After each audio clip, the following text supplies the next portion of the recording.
Welcome, my friends, this is Maniacal Incorporated, and as Master Eoin Latheirt reaches 60 years of age, he's been on the road for about 35 years, he finds himself in the north of France, in Normandy, and he took a decision that will allow him to enter counties and attempt to convert them to insularism.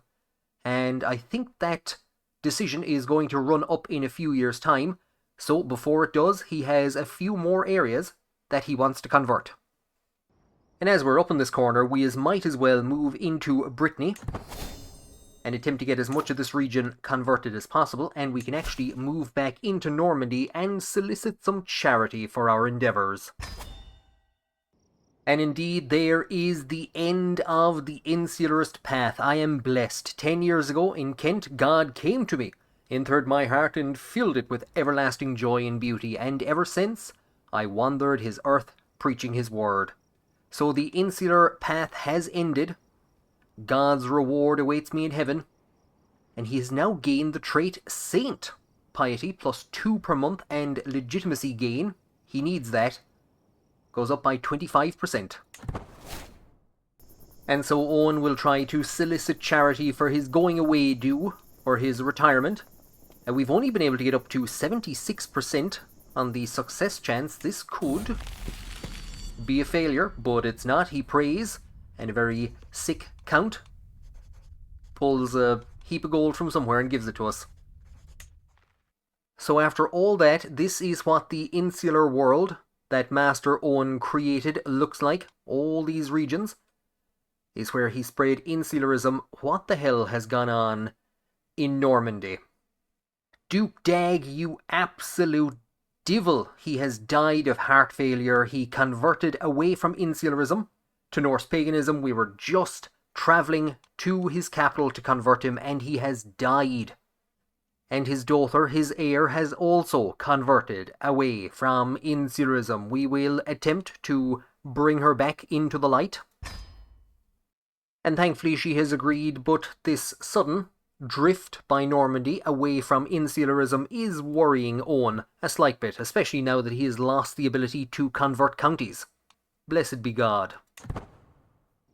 Eoin has been wandering around to the courts of the new Duchess's sisters, trying to convert them back to insularism, and as we do, we find Edla, who is lost. And we could try and ransom her back, or we could say, welcome to our merry band. Now, who exactly is Edla?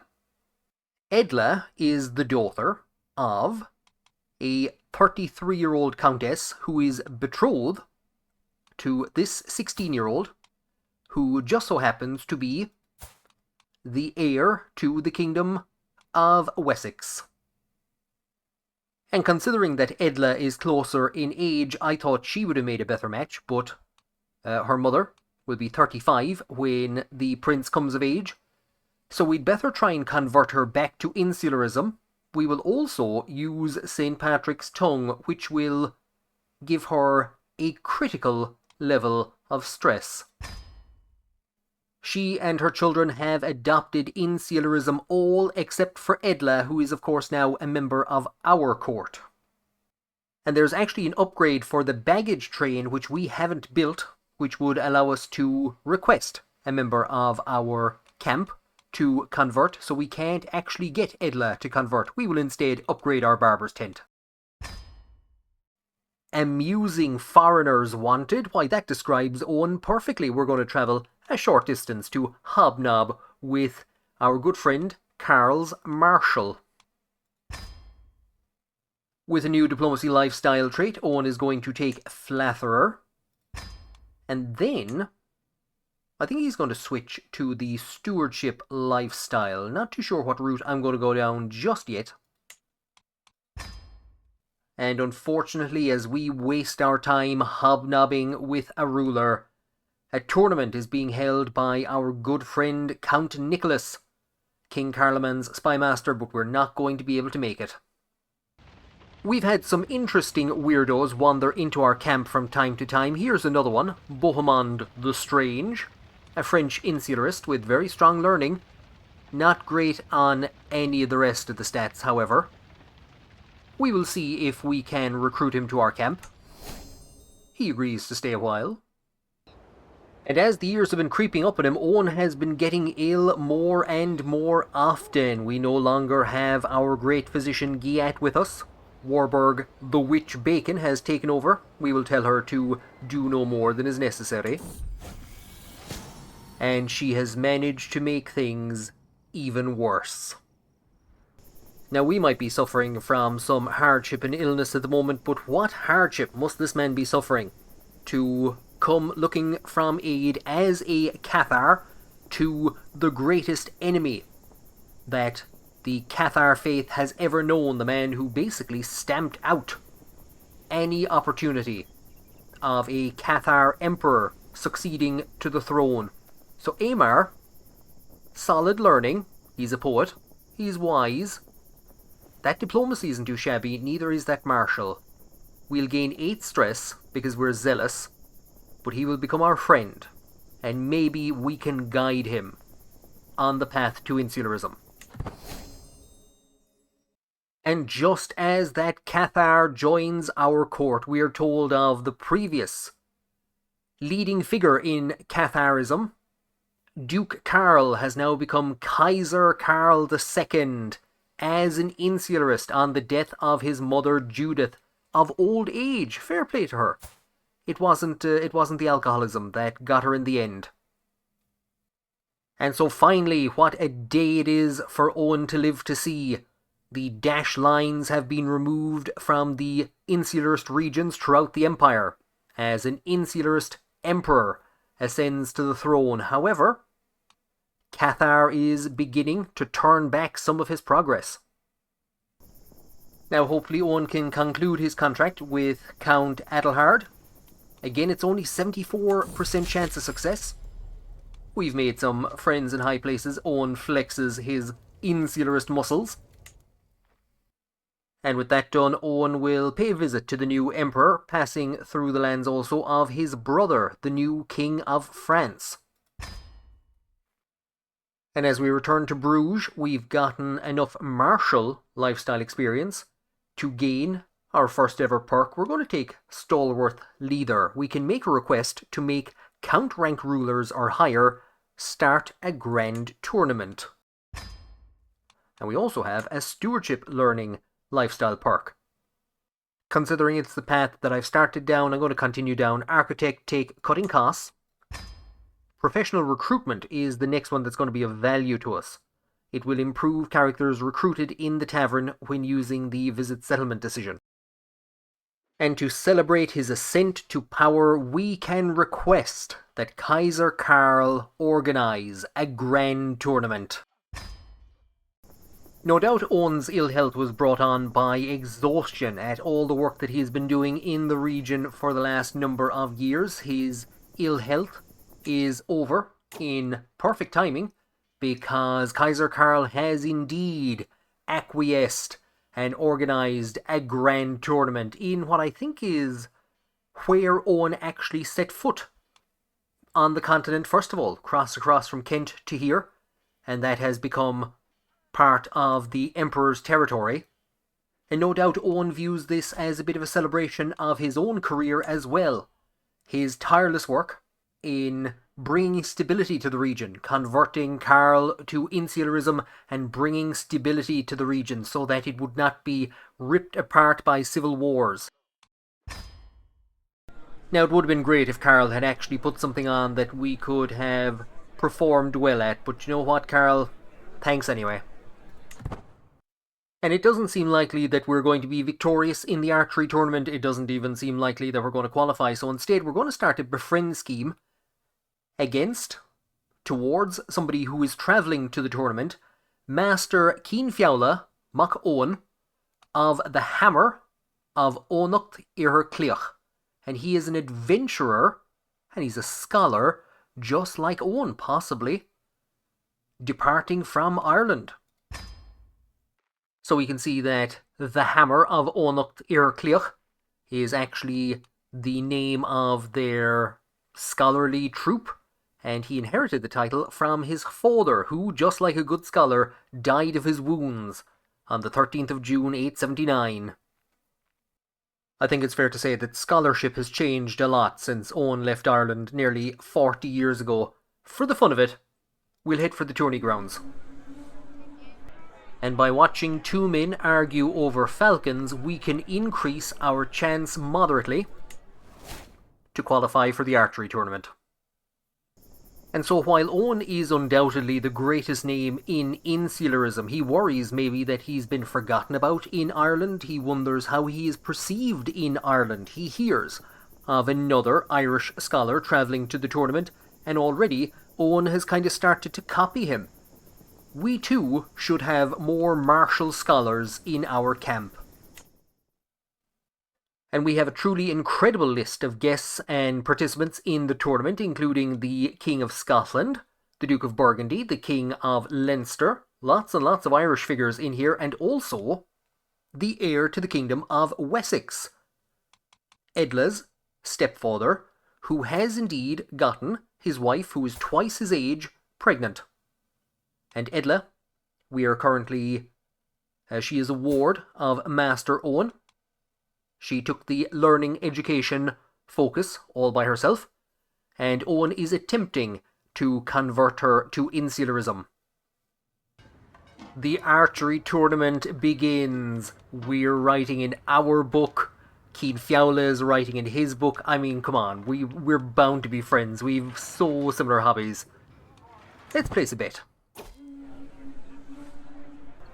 We're being told that Count Berenger is the favourite. However, we've just come from Adelhard's court, where we hobnobbed with him for a lengthy period of time. It'd be rude not to bet him.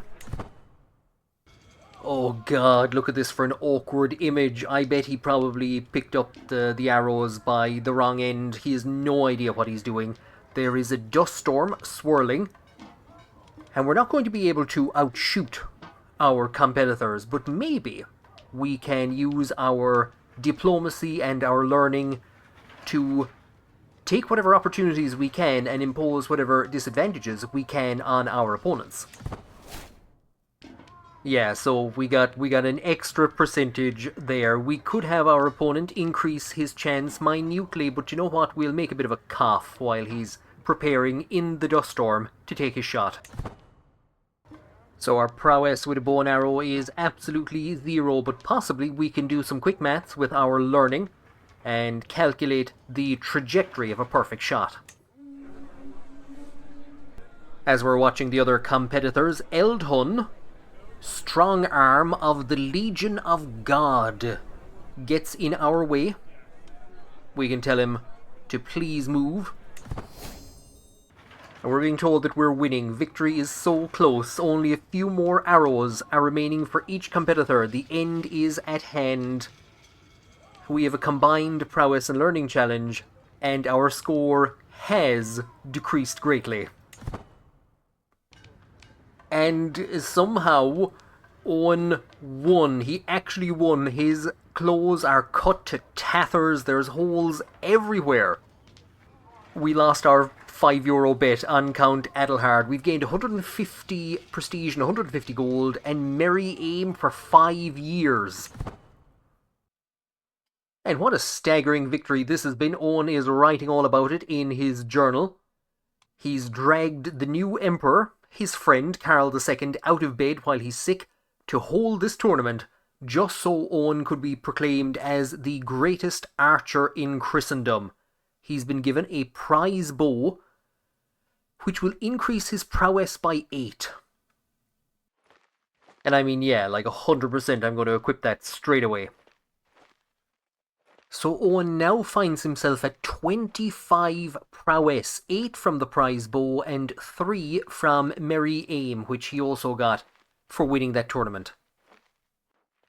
Eoin returns to the Frankish capital in triumph. What power the man now wields. The ear of the emperor, the ability to hold grand tournaments with which that he could win multiple prizes and impress not alone all of Christendom, but most importantly, the Irish rulers and travelling scholars who visit to take part. As he returns to the capital, there is a census to be conducted. Now, I'm not too sure what's actually up with this contract. I've been waiting around for a fairly lengthy period of time, and nothing has actually popped up. So I'm going to have to abandon it, which is the first time that I've ever had to do this. I think there's maybe a bit of an issue there. I moved the camp, manually moved the camp to see if that would activate it. We can see a number of really interesting events have popped up. Kaiser Karl II wants somebody to murder his foe. Kaiser Karl. How could you? I don't actually know what would be needed for this one, but it's a reclaim artifact. Acquisitive rogues. That doesn't sound like Owen. So King Rudolph of France wants somebody to reclaim the Carling House banner. So this is the brother of the current emperor, the son of Judith of House Carling. And Judith, of course, was the daughter of Charles the Bold, the previous ruler. Actually, speaking of previous rulers, in between Judith and Charles, we had Judith's cousin Louis, who is now Rudolph's Marshal, previous emperor and previous king of France. But we're not going to take those contracts. What we're going to do instead is see if we can settle a boundary dispute. We will travel to accept. And we can also see that a war has broken out in this region. So Rudolph has actually sent his army down in this direction. He is fighting against Pepin of Burgundy's claim, for Bertha's claim, to the Kingdom of France. We don't need to worry about that though. We have a simple enough problem to sort out in terms of this boundary dispute. Another happy patron. We just basically threaten them all with our new bow and arrow.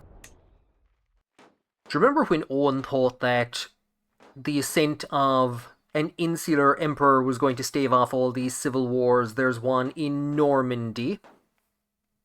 So we're going to move away from the northeast of the empire down towards the centre to a region that has recently converted back to Cathar.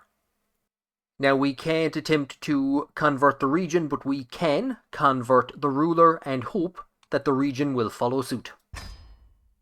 And I'm going to travel a bit further south to meet up with Count Guillaume and try and befriend him. Because, and I am quite surprised at this, the most religious life of Master Owen has started to spread. It has spread to 2 neighbouring counties, and there is now a 0.46, a 4.9% chance. That's absolutely insane. There is increasing chances of it spreading. So we're going to see if we can get Guillaume, the count of this region, to begin spreading the legend as well. I had been very close to abandoning that legend, but while we're in this region, we will create a work of learning for Duke Ablas, a close friend of ours. He's advancing in years, an early insular convert, and we have created for him an absolute masterpiece. 5 terrific chapters, 2 of them on stewardship, and the remaining 3 on learning. Another additional wonder in the world. And we've become a celebrity.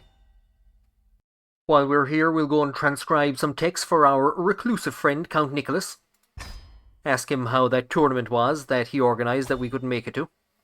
And what must this be like for Count Nicholas's attendant, the great Owen the Missionary, a saint, an archer of renown, enters the court, transcribes this text, and then Count Nicholas presents it to them for study.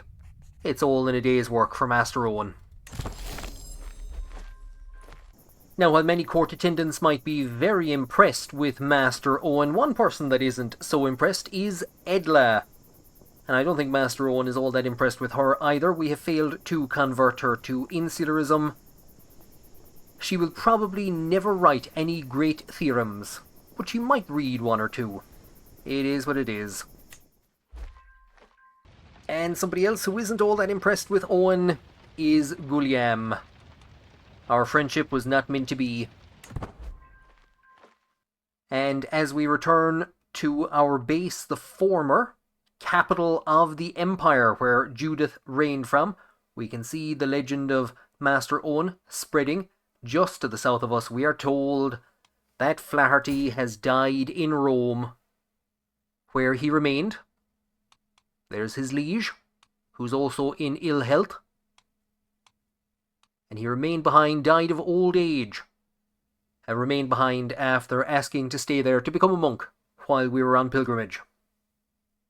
We've just headed north to begin regaling the court of Mayor Bernard, and unfortunately, Warburg the Witch Bacon has left the scheme because she has died of old age.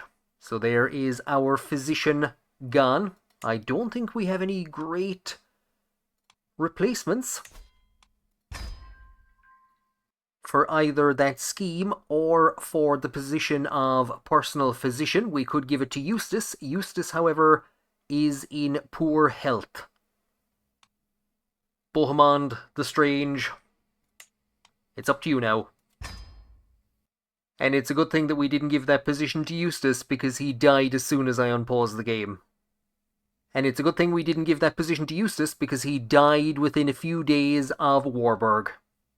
So this next stewardship lifestyle perk comes at a great time, because I think we are going to have to hit some taverns and recruit some characters. Oh god, look who's back. Count Louis II, the Hawk of France, is on the throne of France for the second time. He has been installed by faction demand over poor Rudolph, the brother of the Emperor. So there are now two substantial factions in the region, those loyal to the Emperor, the son of Judith, and those loyal, I suppose, to the old regime of Louis II. But he lost the empire, he lost the kingdom, demoted to Count and Marshal to Rudolph, and now he has retaken the kingdom of France. And again, the empire is at war. King Louis II is attacking for his claim to the empire. Now it does look as though Karl is in a stronger position at the moment in terms of troops. But Karl is also faced with another war, Mercia's bid to dissolve the empire, and they have a substantial force, larger than King Louis. So it's possible that Karl might be put under some pressure. So these are very worrying developments, and our weakened camp attempts to conclude a contract with Mayor Bernard. It's a success, but I'd say just about. And something that's a bit more of a success is the most religious life of Master Eoin. It's beginning to spread. It has now reached 9 baronies. We've moved the camp slightly to get to a settlement to see if we can find any new recruits. Unfortunately, strong martial, don't think it's needed. Strong learning, infirm. The only person that we have is Puella. Fairly strong diplomacy. 88 gold. And her diplomacy will actually increase by 5 by joining our camp. We also picked up some contracts while we were in the region, including one to tutor a child for our good friend Duke Ablas the Monk. So this is, I think, only the second tutoring job that Eoin has taken up in his entire career, the first since leaving Ireland. It is to tutor Judith, the granddaughter of the Duke, the daughter of his heir. We will use our wits. So far there has been no move by either of the two wars that Emperor Karl is facing, and just take a look at the core insular world quickly. Essex is under a lot of pressure, and we can see that Ethelwulf has come to the throne, replacing his brother, who was murdered by Maccus of Kent, who I think was one of the first converts that we secured. So Maccus murdering the King of Wessex. Jorvik has taken some territory, Huicha has split off. In Ireland, we can see that Leinster has taken all of Munster. It's actually taken some from Connacht as well, and it took Ormond. and it is currently at war with the remnants of the High Kingship to take Athlone, and they might very well be in a position to proclaim themselves. High Chieftain Cuilde could become High King of Ireland. Such concerns are far from Owen's mind as he conducts weapons training with a 6-year-old child.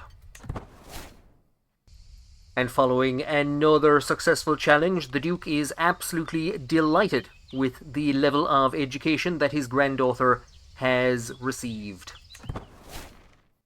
Too late, the vassals in the Kingdom of France realized the anarchy that they had created by deposing Rudolph. They have reinstalled him as the King of France. But in a lightning strike, Mercia has come across the channel, has taken the capital. So, minus 51 in that war. I have no idea where the Emperor's army is at the moment, but it's not here. Now, I don't know if it'll actually make a difference, but I think the only thing we can do is hope for the death of the King of Mercia. And hopefully that'll bring the war to an end, because there's no army in sight to bother stopping him. His health is poor. He has consumption. However, countering it, he has a decorated Fomorian figurine. The Fomori being creatures from Irish mythology.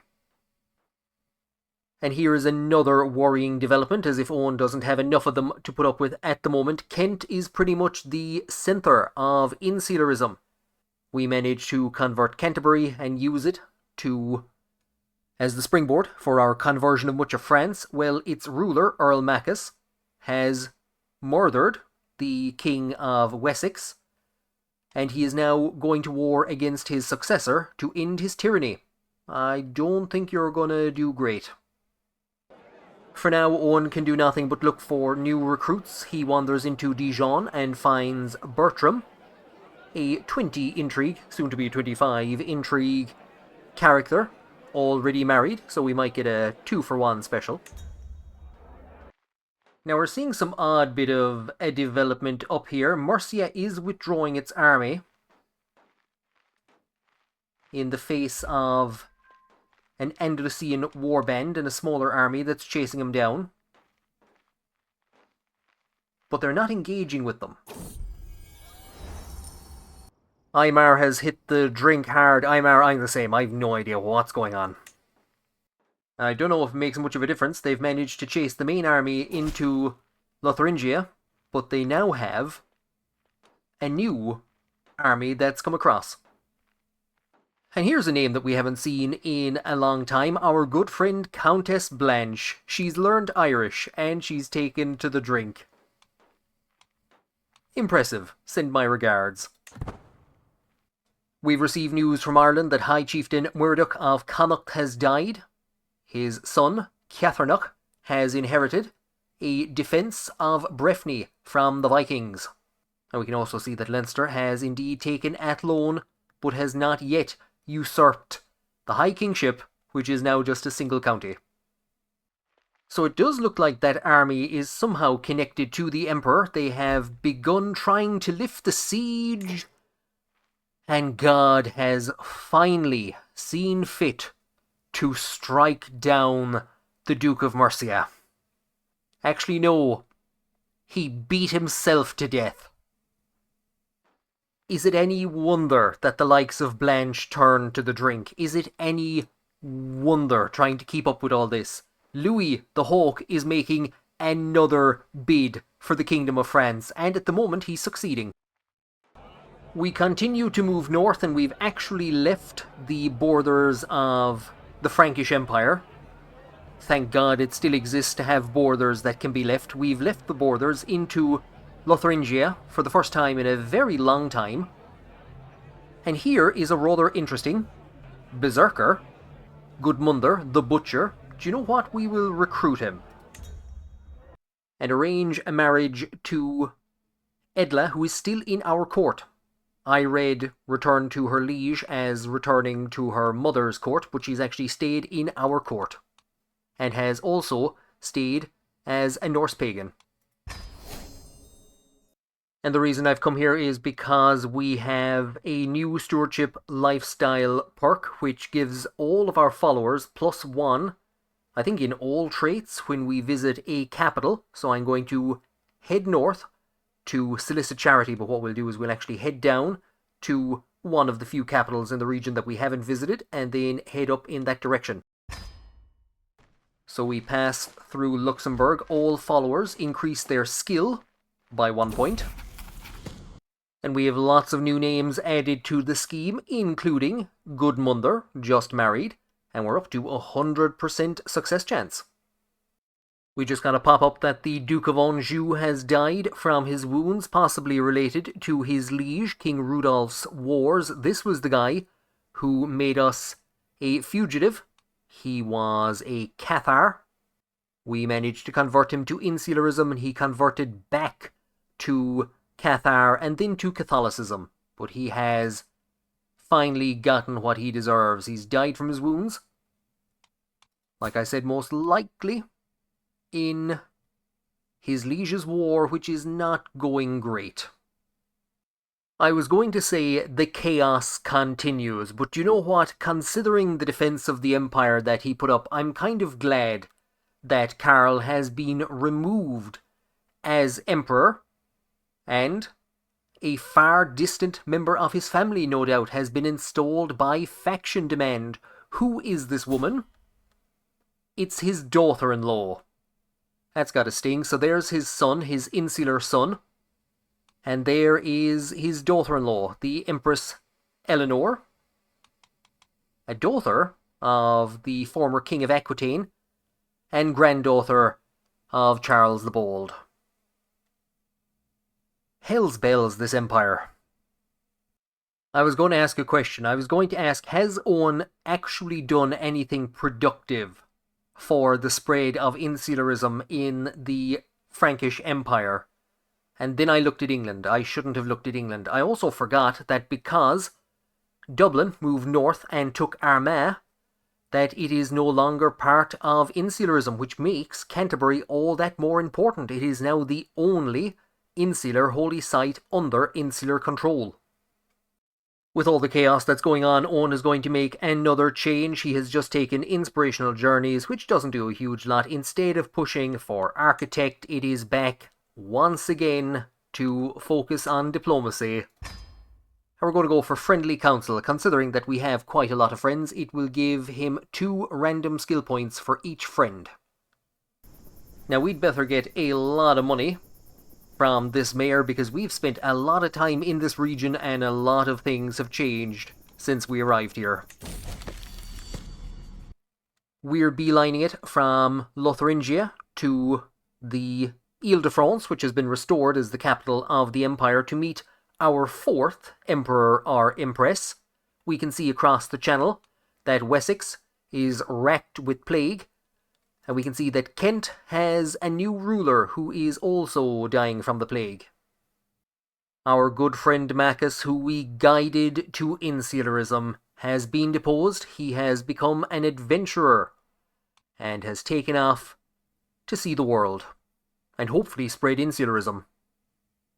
Eoin has spent a lengthy period of time outside the borders of the Frankish Empire, and on his arrival in Paris he receives some distressing news. Jorvik has declared war for their claim to the earldom of Leicestershire, and in that war, Karl the Younger, the son of our good friend, the former Emperor Karl, has had his head ripped off. Now this Karl was heir to Flanders and heir to the empire itself at one stage. His wife was installed as the new empress, and she has taken a new husband, a Welsh insularist. And we arrived in Paris with the hopes of converting her to insularism. However, we cannot do so, as she is currently commanding an army. She is involved in the wars, as is our good friend Duke Karl, seeking to avenge his son's death. But you know what? I really don't think there's going to be much revenge. Eoin has often sought refuge in Brittany from the chaos of the Empire in days of old. Owen has travelled to the capital of Brittany to convert the king, but just before he arrived, the king departed to take part in that war in England. And while the political stability that Owen sought to achieve in the region crumbles around him, his legend grows. It is beginning to spread out in all directions, including up towards Brittany, where there is currently a plague, so we might want to leave the region. If for no other reason, then Owen's health is beginning to deteriorate in old age, the best age it's possible to be. There's no real negative penalties, but his health is poor. And even as old age and ill health catch up on him, political opportunities continue to present themselves. He has the opportunity to learn the secret of the Empress herself. She has a lover. It is Dodon the Shy, the Marshal for the currently imprisoned Duke of Toulouse.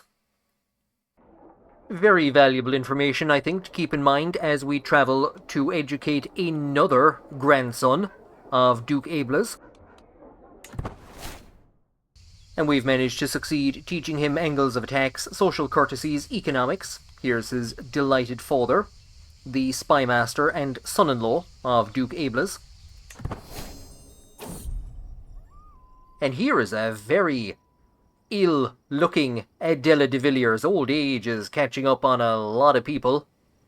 She's asking for us to slow down on the return journey. She's right, it's wise to rest.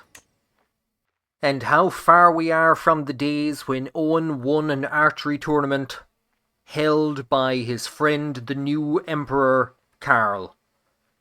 Rudolph's War, to prevent Louis the Hawk from taking the Kingdom of France, is going very poorly. Our good friend, Emperor Karl, has just died. He was slain in battle. And this guy is a vassal of Rudolph's. So I'm not too sure what side of the war Karl was actually fighting on.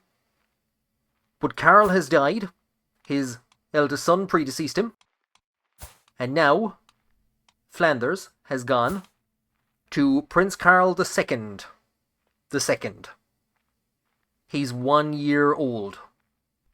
And again, like I've said, the political stability that Owen worked so hard to establish, I think it's fair to say, is in absolute tatters. We travel far south to the court of Count Dodon to extol God's benevolence. And maybe he will mumble sweet nothings about insularism into the ears of his lover. And considering how close of a friend he is to us, it's surprising we haven't heard anything from Gilachrist in the last while. Our second, we married him off to... I think he fell in love with a random woman and asked to bring her with him. A bold woman, if I remember correctly. Well, they've had a child, and we are serving as her guardian, and it's very good that she has decided to abstain from drink. We've seen drink destroy a lot of good people over the last while. We're going to move the camp to Bordeaux, the capital of the Kingdom of Aquitaine, where our good friend Robin is spreading our legend from. However, he is not currently at home. He is serving in his liege's war in England. And for travelling to the capital, we gain some diplomacy lifestyle learning, which gives us enough to unlock friendly counsel. So we should see a big jump on our stats. It's maybe too little too late, but a drunken Cornish man has committed himself to the cause of the Frankish Empire in England, and along with the Empress's replenished troops, they're now up to 3,500, slightly ahead of Jorvik. They've actually started to turn the tide in that war ever so slightly, and in Ireland we can see that Leinster has swept north and it has taken Athlone and Breffni. It is now the preeminent power on the island, still has not pushed to usurp the High Kingship. Our good friend Duke Ramnulf II asks us to begin construction of a building in his territory, just as we've managed to convince Dodon to start promoting our legend. I think he knows that we know his secret. I haven't blackmailed him yet, but I will. And there we see Count Rudolph, divested of his clothing, as Louis II returns, I think for the third time, to the throne of France. There was his first time on the throne, installed by faction demand, installed by faction demand. That building has gone up easily enough. We have a long path ahead of us. Do we? Do we really? Do you know what? Maybe we do have a long journey ahead. I planned for Eoin to spend the rest of his life within the areas in which his legend had spread to, but he is departing and is heading to the new capital of the Kingdom of France. Twice Louis has returned to the French throne after losing it, so possibly after losing insularism, maybe we can get him to return to that. Well, not today, because he is celebrating a feast, so we're going to need to keep ourselves busy until he returns to court. We're actually going to keep an eye on him. We're going to the Count that is organising that feast, and we're going to raise a building for him. Having completed that building, we return to Louis' court to be told that this man who once held Cathar beliefs considers insularism a stray. I'm not going to risk a 58% chance. Instead, what we will try to do is befriend him. We noticed there a few years ago that old age was creeping up on Adela de Villiers. Well, she has just passed away, years on from killing our physician and seeing her husband become a monk in Rome. We will replace her. She will be succeeded as caravan master by Agnes. And Agnes's first task will be to take us north to the court of Edla's mother to transcribe some texts. In his old age, Eoin isn't hitting all of the checks. 6 out of 7 with 1 discarded transcription. And you can see the pain and agony on his face. And you can see that Edla's mother is pretty much near death. So I don't know how bothered she is. And while Eoin's eyesight mightn't be what it once was, and he isn't able to transcribe the texts as well as he once did, he can still dance. And to strengthen our hand further in our bid to convert him to insularism, we will send Louis II a poem about his legacy. We could send him a work about strife, it would be very fitting, but instead we will try to convince him that his legacy, and indeed that of the Frankish Empire, depends on his conversion to insularism. There is more that we could do, but I'm going to take this 83% chance. We're going to gain some stress, we're going to pay some money, and we will hopefully bring Louis II back into insularism. And a man who's changed his beliefs more times than he's changed his jocks tells us that his faith is too strong, and he will not be swayed by our nice poem or our money. I only wished for your salvation, and the salvation of the Frankish Empire. Following that devastating failure, Eoin moves to the nearby court of the Empress, who has returned from her war in England, even though it continues, and they are doing a lot better. I think that had fallen to minus 65 at one stage. She, however, is even less inclined than Louis II to convert to insularism. However, we know of her secret. And I think at this stage, Eoin is absolutely desperate to be viewed as the man who secured the political stability of the Frankish Empire.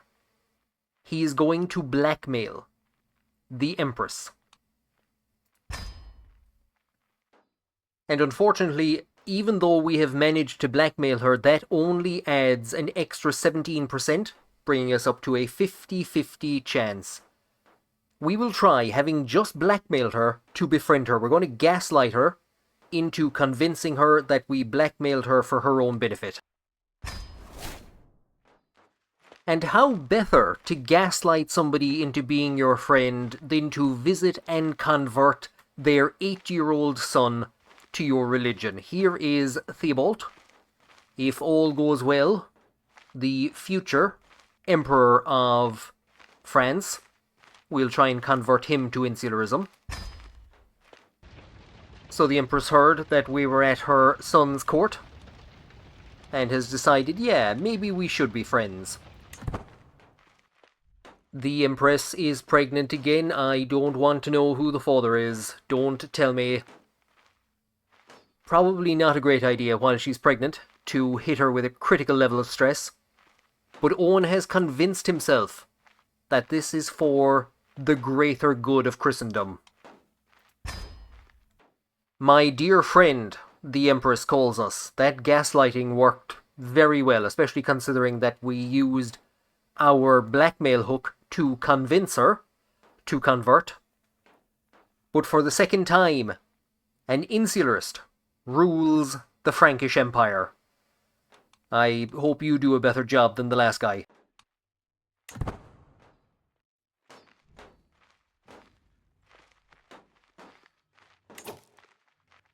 We have just seen a shattering of the entire region here, and the transfer of the capital of the empire from Ile-de-France to Louis II's capital.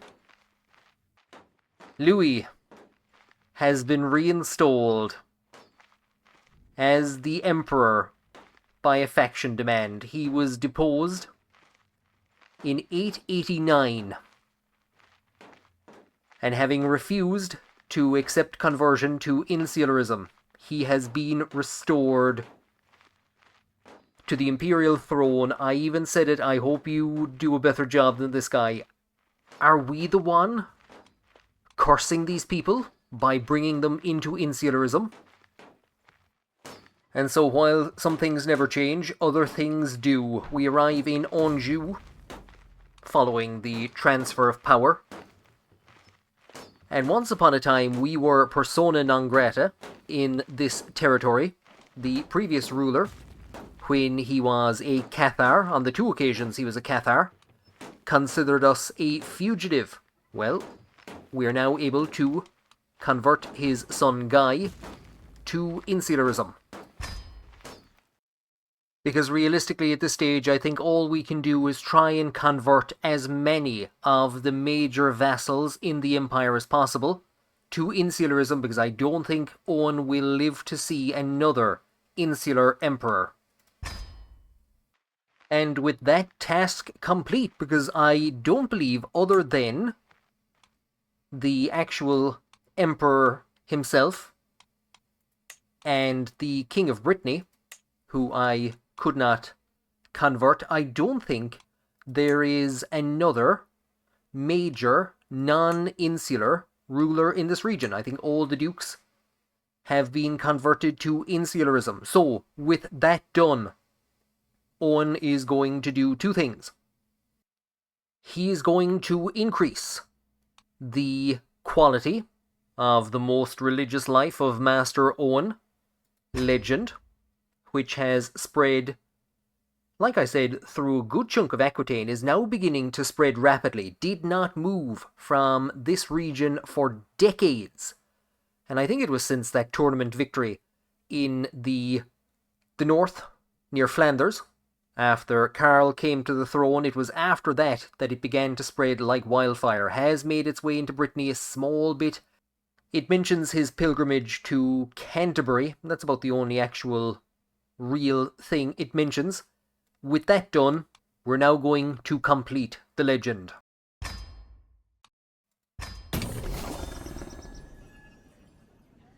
So here's the end of the book of Master Owen and of his miracles that were famous among all insularists. Ah, Almighty God, may I pray for your blessing upon this book, the most religious life of Master Owen. And then, I think it's fair to say, for the last time ever, Owen will depart from the Frankish Empire. His reputation, not as solid as he would have imagined. out of favour with the Emperor, but beloved by the people, especially in Aquitaine, and he will head for Italy, for the capital of the Kingdom of Sardinia. On arriving here, Owen initially intended to undertake a pilgrimage to Rome. However, what he's going to do instead is create a work of learning for Prince Michael of Ancona, and then I think he's going to travel in a different direction. We've left behind in Ancona 5 terrific chapters as part of the work created for Prince Michael. And now into his 70s, feeling unsure if he contributed anything positive to Christendom in France, Owen is going to depart for a pilgrimage to Jerusalem, stopping along the way and on the way back in Greece, Turkey, and Egypt. Travelling through Bulgaria, we find them everywhere. Owen comes upon an insular Irish monk, Quillan O'Rourke, who says that the end is nigh, we will make our pilgrimage more pious. And in the Byzantine Empire, we will give a pauper some money. I'm sure this is all he's going to ask for. Oh, medicine as well. I have a feeling we've been here before. I think I've given you enough. And we do need to save the money for the lengthy journey. And after a lengthy journey, it's not as pious as his journey to Rome once was. But Owen has travelled throughout the Byzantine Empire, has set to sea again, and arrived in Jerusalem. Valentia, a member of our court, wishes to remain behind here and devote herself to God. I think she was involved in a murder plot against one of possibly even Gilachrist. So do you know what? Yeah, you do what you have to do. And as a member of our court repents in Jerusalem, so too shall we, and abandon baiting ourselves. It'll allow the pilgrimage to become more pious. And so Owen, with his shades, bids farewell to Jerusalem and begins the return journey home, which will take him through Egypt. And having visited the pyramids and the lighthouse of Alexandria, Owen departs with a lot of converts to insularism in his wake. And as we depart, we receive news that Louis II has been slain by Duke Ablas II, the son of our good friend Ablas the monk. We educated 2 of his grandchildren, including Judith, the daughter of this individual. And if we take a look at France, it is wrecked by war and plague. Emperor Charles III is faced with a war against the family's historic ally, the King of Scotland, and he is also losing in a war for Robin of Aquitaine's bid for the title of Emperor. Our dear friend Robin, who holds court in Aquitaine, the centre of the legend of Owen. And as we return to Rome, we indeed find that Berenger, whose wife remained behind in Jerusalem, was indeed one of the ones plotting to kill our friend Gilachrist, the cold-hearted fiend. Things go from bad to worse for the Carlings. Charles III is dead from the plague, and his younger sister, who is also dying from the plague, ascends to the throne. Owen, as you can see, is making for the capital of the Kingdom of Burgundy on the border. I don't think he is ever going to return to France again, but he is going to get as close as he can to gather as much news as he can.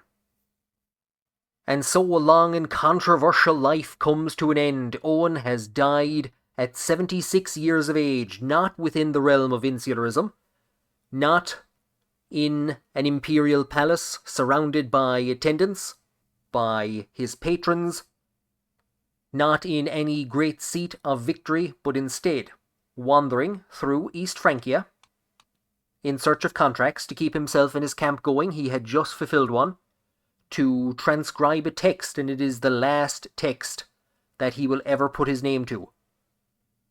He finds himself just outside the borders of the Frankish Empire, where the wars that he attempted to stave off continue to be waged. He believed genuinely that he had a calling from God to bring political stability, political and religious stability to the region. I think it's fair to say that he defeated, single-handedly, the Cathar menace, but seems to have ultimately failed in his bid for political stability.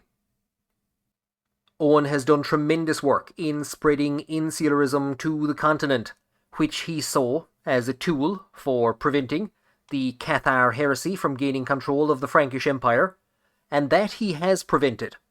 And now, in Robin of Aquitaine, insularism finds its most adherent champion. However, he's on the verge of taking control of the empire, and on the verge of losing it all to a peasant revolt. On the surface, insularism in Wessex looks to be in a stronger position than it is in France. However, the new king is in poor health. His young daughter is next in line to inherit, and a resurgent Jorvik has already pushed down and taken some territory from them. Canterbury now stands as the sole remaining insular holy site under insular control. And back in the Ireland that Eoin fled from 5 decades ago amidst Viking upheaval, the Isles have declared war to take Breffni from Leinster, which has been unable to solidify its control, and this region will split apart on the death of the current King of Leinster. We're also seeing Strathclyde push in. It has taken Alloch, which was the last holdout of the High Kingship, and it is now controlled by a member of the Lollard heresy. So as well as the loss of Armagh, another heresy is beginning to gain control on the island of Ireland. That has been a quick and chaotic look at the state of insularism on the death of Master Eoin. I tremendously enjoyed that playthrough. It wasn't until the very end, actually when I lost the ability to convert regions, it did begin to slow down a small bit. When I lost the ability to control regions, or to convert them, I don't think that I used that enough when I had that ability. I was taking lengthy contracts that were keeping me from going out to regions, but I didn't ever want to convert the whole map to insularism. I wanted to help it spread in a few areas. I genuinely thought if I could get the Emperor, the King of France and the King of Aquitaine, and a couple of the dukes to convert to insularism, that we could stabilise the whole thing, and I think we would have if it hadn't been for Mercia. I think Mercia messed up everything. If Karl had been allowed to stay on the throne and stabilise his rule, I think everything would have been fine. Maybe it was the fact that I hadn't converted enough of the dukes and the counts at that point in time, and they pushed to put one of their own, a Catholic, on the throne. Maybe that was the issue.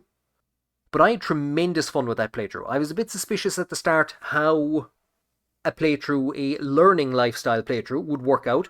A martial lifestyle playthrough, you know what you're going to get. You're a mercenary, you're going around fighting wars and stuff like that. I wasn't too sure how a learning lifestyle would play out, but that was tremendous fun. I was delighted to see that the game was enjoyable without ever attempting to become landed, and it was really enjoyable without the idea that there would be a succession. There weren't a ton of mechanics based towards getting you landed or establishing a succession. It was just a single life, and what a life it was. What do you think was Eoin's greatest achievement? Was it converting Canterbury? Bringing Wessex into the insular world? Converting all of Normandy to insularism? Watching the Duke convert to Norse paganism just before his death, losing 2 regions, which then returned? Was it establishing 2 insular emperors? Or was it winning an archery tournament? I hope that this playthrough gave you some ideas for your own future playthroughs. If it has, please do comment below and tell me what you plan to do. As always, I thank you for joining me, and I hope to see you again in future, because I do plan to look at some of the other lifestyles and how Irish landless characters might approach them.